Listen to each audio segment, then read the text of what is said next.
Hey guys, welcome to Wrestling Daze and welcome to this update video regarding Sasha Banks and Naomi. If you haven't heard, they walked out just as Raw was beginning. According to the official statements, it was during the broadcast of Raw they left the building. They had their suitcases and they walked away. We can talk about why. I'm sure you've heard loads about it already, but what I've done is I've tried to pull together as much information as possible so that we can just have everything in this video. This story is moving so quickly that it's really hard to give you like the latest updates because this thing is updating like every half an hour. But I'm going to put this one out because it feels like there's been quite a bit of information in the past hour and a half or so. So yeah, basically Raw was on. There was a match advertised. That match was then changed, and then rumors were circulating that Sasha and Naomi had walked out. During the show, during Raw, WWE put a statement out. Sean Ross Sapp has it here. You can see it on the left-hand side of the screen. WWE's statement on Sasha Banks and Naomi. So when Sasha and Naomi arrived at the arena, they were informed of their participation in the main event of Raw.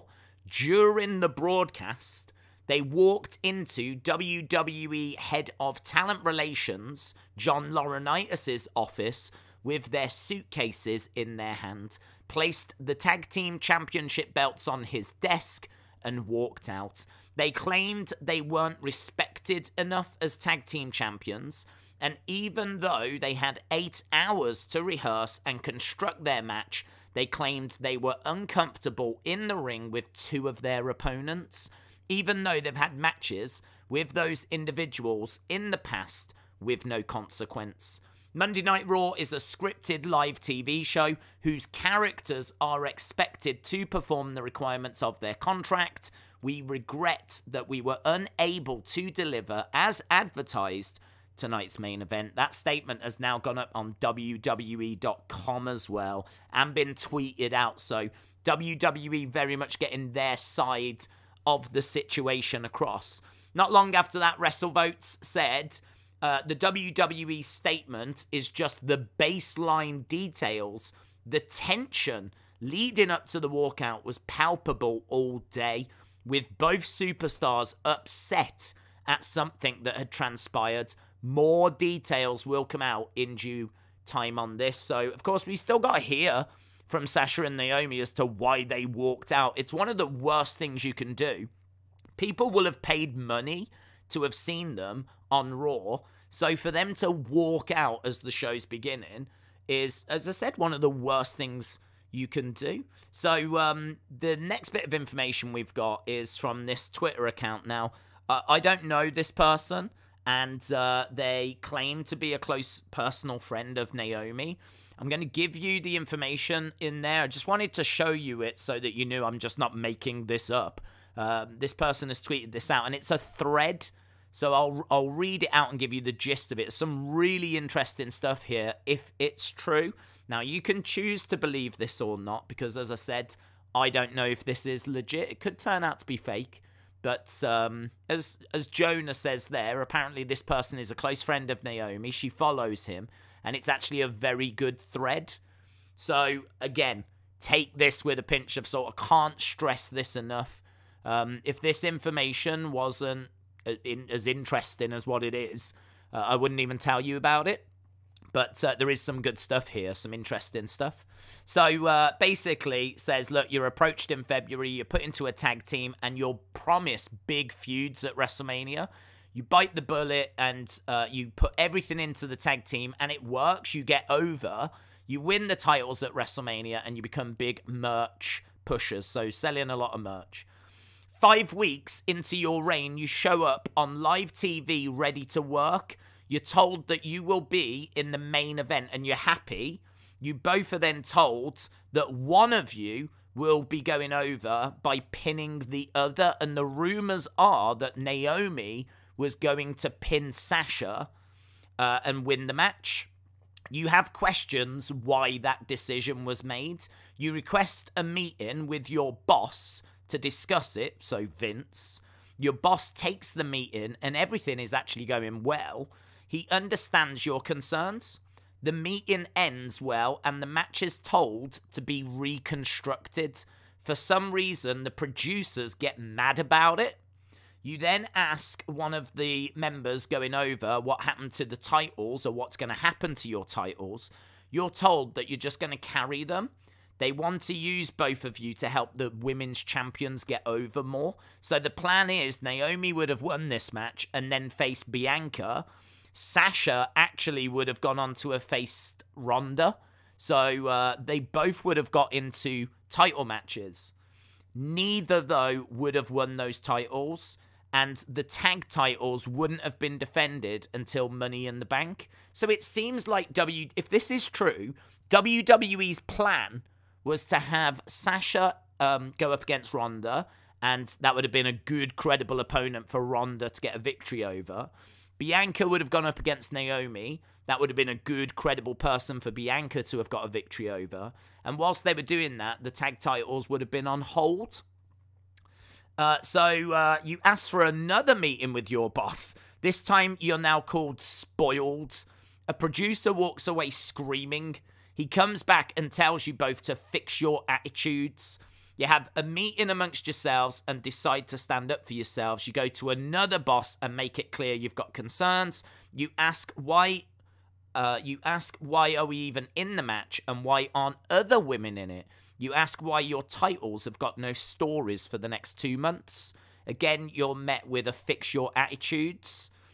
So after one final meeting with yourselves and asking others, you make the ultimate decision as a team. It's sad how one-sided this narrative is. Also, it was asked why were Nikki and Doudrop in the match instead of starting their program tonight. Naomi nor Sasha talked down about being in the ring with either one. I don't know how that got flipped. So what security at Jose Lyons Cabaret is saying is that there's no issues with people in the match. The issue is they don't understand why the one is pinning the other, and equally they don't understand why they're going on to work with the current champions only to lose, and they don't understand why their tag titles aren't being defended for 2 months. Now, my feelings on this, and I know people might not care, and that's absolutely fine. My feelings are, if they have walked away from this show because of they disagree with the booking, I think that's terrible. I really do think that's terrible. If you think about all the wrestlers that have had to do stuff they don't agree with, it's pretty much every wrestler ever. Pretty much every wrestler ever. And I might even say every wrestler ever has had to do stuff they don't agree with. You don't just up and walk out. Like, up and walking out of the show is literally one of the worst things you can do. WWE advertised the main event that had Naomi and Sasha in, and they couldn't deliver that because they walked away. So how this plays out, I really don't know. I really don't know. Obviously, there's people defending Sasha and Naomi over this, and I understand that, they've got a lot of followers, a lot of supporters. Nothing here changes my mind that for them to walk away because they were about to get given title matches, by the way. Granted, they weren't going to win those titles, but how many female wrestlers in the world do you think would love to have an opportunity at the Raw or the SmackDown Women's Championships? Just think about, Dakota Kai, who couldn't even get to the main roster, even though she's, really talented. She would love to be in that opportunity and love to be in that situation. So I don't know, it doesn't really sit well. I can understand why WWE were upset with them and calling them spoiled, because this is pretty crazy to, get given these kinds of opportunities and for you to be upset with them to the point where you've walked out. So, yeah, we obviously need to get their side and hear from them. But I would say for me tonight, this isn't reflecting well on Sasha or Naomi. But let me know your thoughts. You know as much as me now. There's the WWE statement, the Wrestlevotes tweet. This, unconfirmed, obviously. you know, tweet, but some really interesting stuff there. Really interesting stuff. And as I said, that's kind of what pushed me over the line to do this video. So I know it's been long. I know there's been a lot of information, but this is going to be a massive subject that's going to be spoken about. Well, I mean, honestly, for the foreseeable future, if the end result is that Sasha and Naomi end up leaving WWE because of this, well, this is going to be one of the biggest stories in WWE history. This is going to be sort of up there with the Montreal Screwjob, I think. It's absolutely huge. Absolutely huge. Like, you cannot play this down. It is absolutely huge. So, yeah, let me know your thoughts down in the comments below. Appreciate the support. And we'll see what Sasha and Naomi have got to say. Two sides to every story, of course, and we haven't heard theirs yet. But as I said, if it does turn out to be overbooking, I think that will be very disappointing. Awesome, guys. Thanks for watching. I'll see you next time. Bye for now.